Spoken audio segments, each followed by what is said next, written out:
लक्ष्मी कशी आहेस ग? माझा सोड, तुम्ही कसे? मला काय दाढ भरली खरंच सांगतो मी असेपर्यंत तुला सुद्धा काही होऊ देणार नाही शब्द आहे माझा.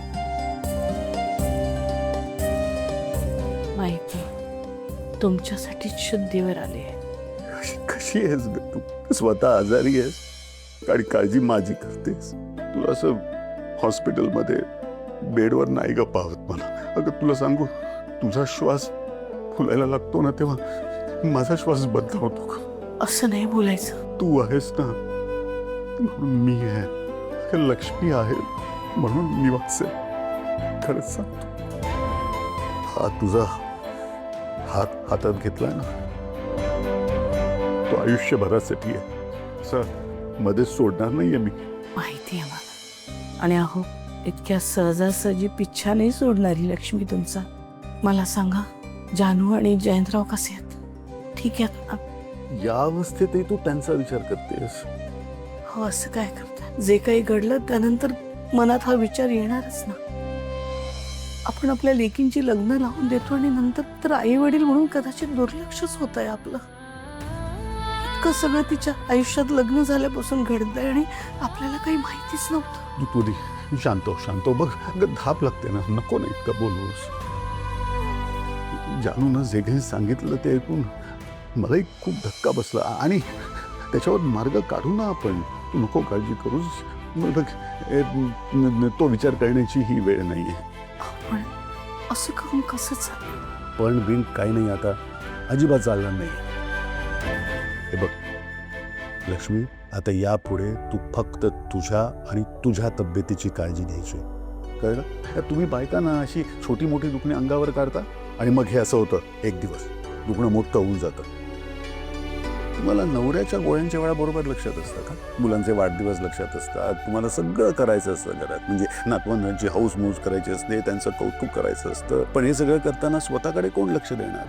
तेवढं मात्र तुम्ही करणार नाही. तासन तास तुम्ही स्वयंपाकघरात उभे असता, पायात गोळे येतात अशा ना तुमच्या, पण ते मात्र तुमच्या लक्षात नाही. अख्ख्या कुटुंबाची काळजी करता, त्यांना अगदी व्यवस्थित गोडधोडाचं जेवण खाऊ घालता, पण स्वतः मात्र जेवणाकडे दुर्लक्ष करता, वेळेवर जेवत नाही. त्यामुळे वजन वाढतं ना. कुटुंबाला ताजं अन्न देता आणि स्वतः काय करता? शिळं अन्न पोटात ढकलता.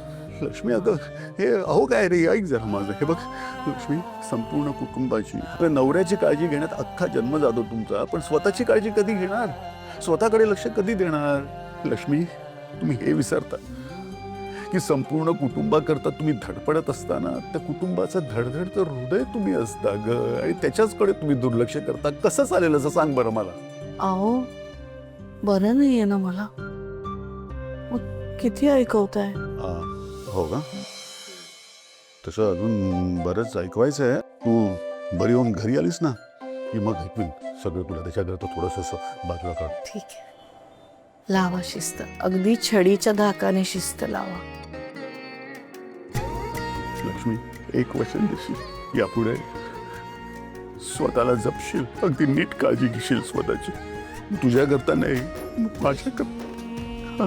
निवास नको. लक्ष्मी निवास.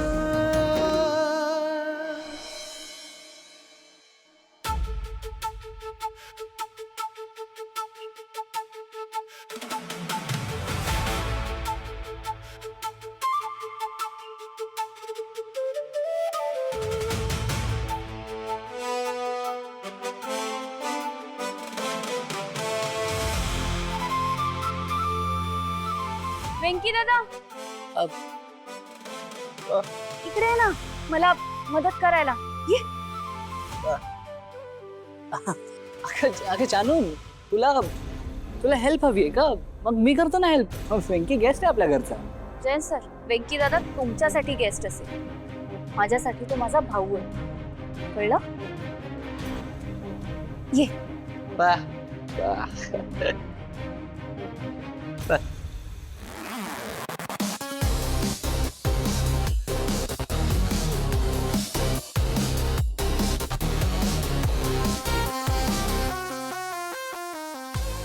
हे घे वेंकी दादा. इट्स ओके जानू, मी घेतो. ठीक आहे, घ्या.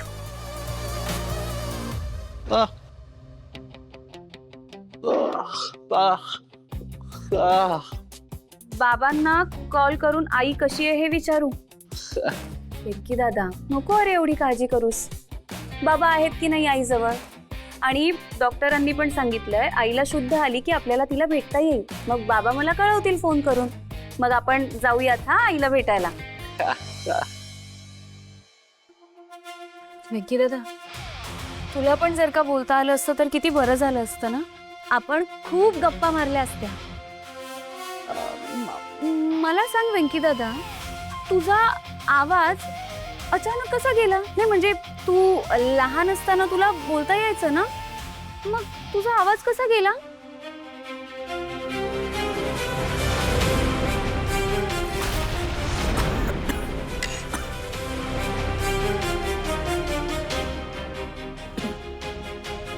सांग ना वेंकी दादा, तुझा आवाज कसा गेला?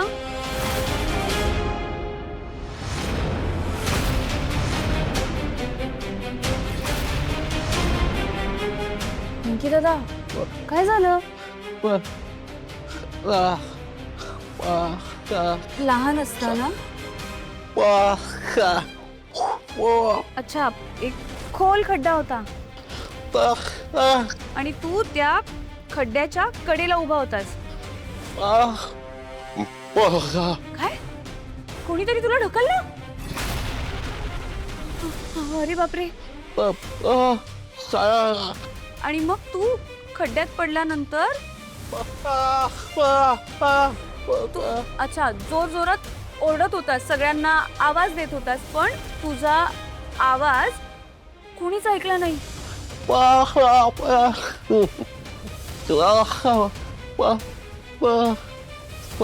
आणि मग तुझा आवाज गेला का? अरे बापरे. मला सांग वेंकी दादा, तुला कोणी ढकललं रे? तुला त्या मुलाचा चेहरा आठवतोय का?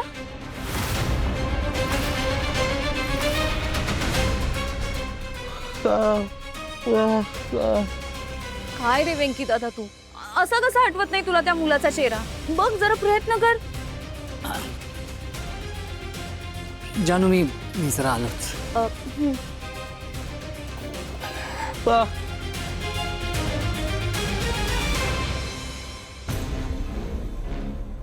जयंत, एक क्षणही सुखाने जगू देणार नाहीये मी तुला.